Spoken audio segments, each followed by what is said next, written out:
Greetings, blessings, love, welcome to another video here on my YouTube page. I want to thank you for being a part of the community. If you're among the first to watch this, it means that you would have subscribed and got the notification, so thank you.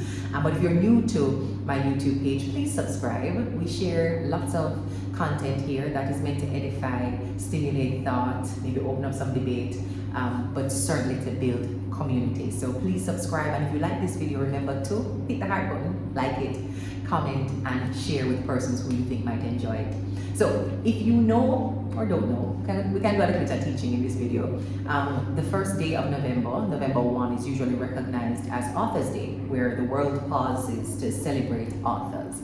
And I think it's important to commemorate this moment, especially because of a Kwanzaa principle. I celebrate Kwanzaa instead of the traditional Christmas. A Kwanzaa principle called Kumba, K-U-U-M-B-A. If you've never heard about Kwanzaa, you can do a little research on it. It was founded, it had its genesis coming out of the work of Maulana Karenga, who is an African-American sociologist, African philosopher, who thought it was valuable to spend the end of the year replicating and honoring principles that are native to our African ancestry. So you know, the Christmas period is a lot about consumerism, and we say we're spending family time, but it's really to get presents and buy. Kwanzaa really focuses on principles on which we want to build our lives, and one of those principles, as I said, is Kumba. And Kumba means creativity.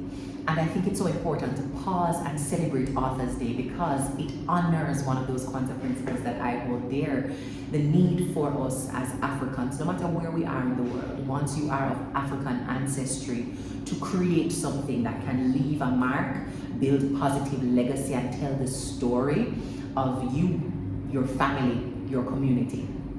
And in telling those stories, it can be a book, as is recognized on Authors Day, but don't think that if you're not writing, you're not creating something worthwhile. You're creating if you are dancing, you're creating if you're making music, if you're painting, if you're involved in the theater and dramatic arts. But it's important for each of us to look for a way, a moment where we could create something innate, something that generates itself out of us, our unique talent and ability, just using that to create something.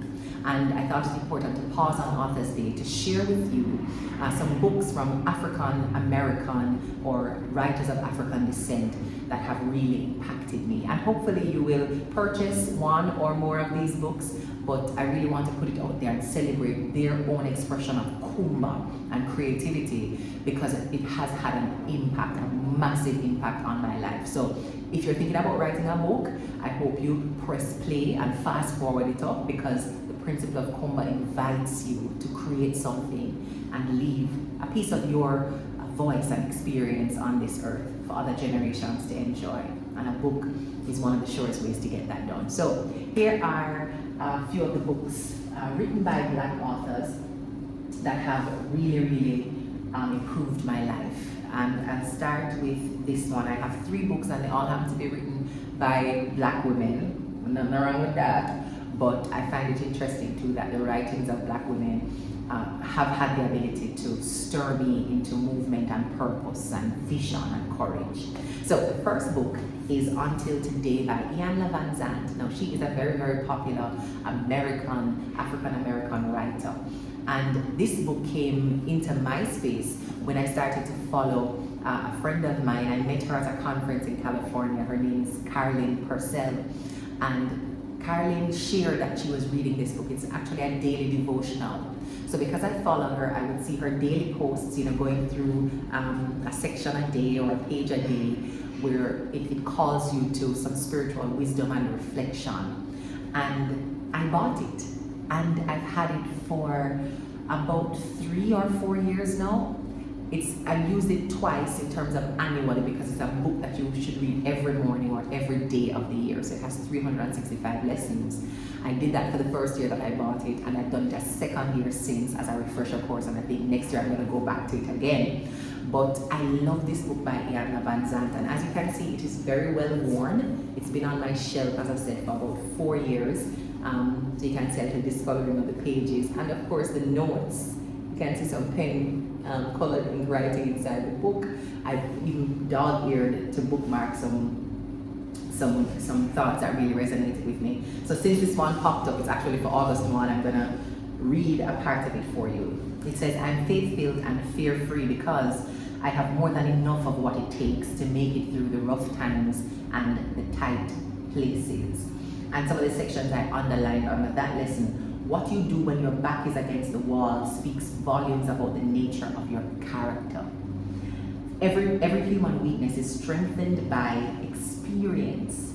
Every strength that serves you well in those tight spots is remembered. When things get a little rough, it is always good to remember that you cannot stay where you are forever. Your job is to respond to everything in a manner that develops and strengthens your character. And then at the end, it has an affirmation for every single day. At the end of this one, it says, today, I am devoted to demonstrating a better, stronger, wiser expression of my true nature and character.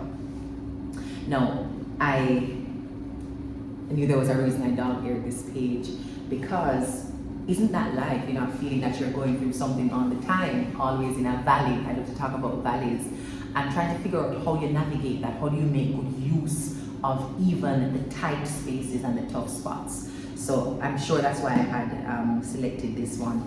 But the book itself is a big recommendation for me. Persons who are in my online community would have already seen me recommend it. Some persons have bought it and actually shared with me the impact that it has had on them.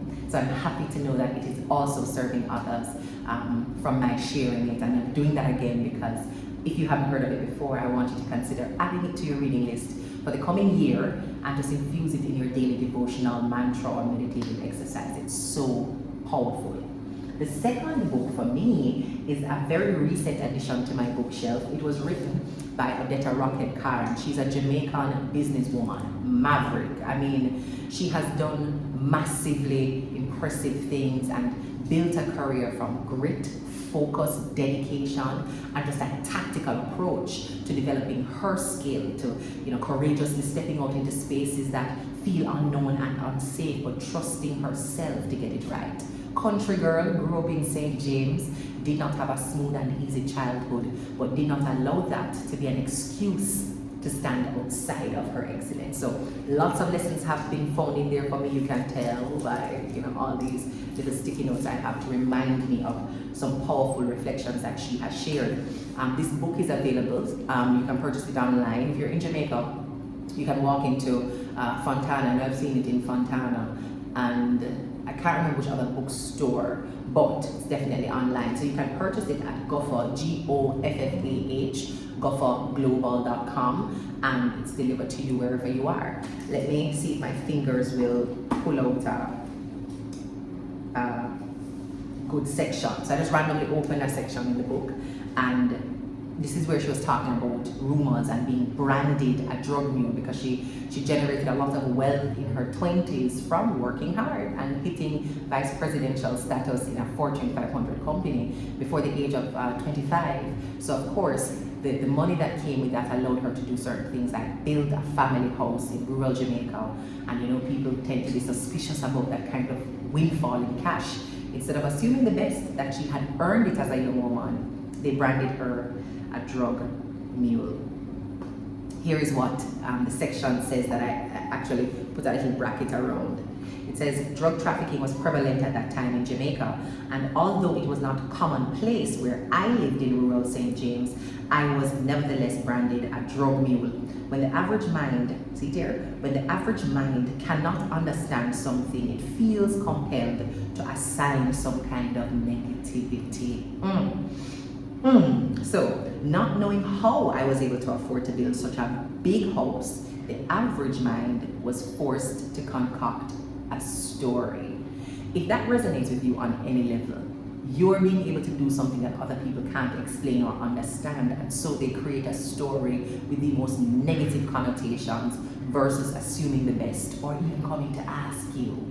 You can understand why I selected this section to come back to, because that too has happened to me.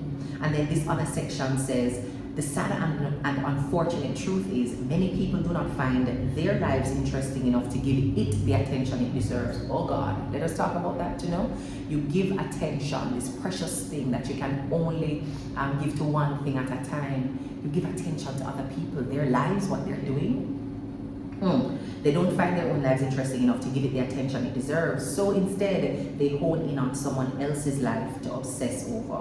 One of the most empowering things about living in your truth, knowing that your conscience is clear and that the accusations against you are inaccurate, is that you can afford not to care. Let me read that sentence there again. One of the most empowering things about living your truth, knowing that your conscience is clear and that the accusations against you are inaccurate. One of the consequences is what? That you can afford not to care. Some of us can't afford not to care because the conscience ain't clear. But when the conscience is clear, you suddenly have the emotional resources to afford not to care. Love this book from Odetta. It was gifted to me, and I'm recommending that you buy it. It is worth the read. It's thick, it's her whole life story, and she broke it down into different chapters with different themes, and she's titled it a self-help memoir because there are activities inside the book, worksheets that call you to do your own reflections, and heart work.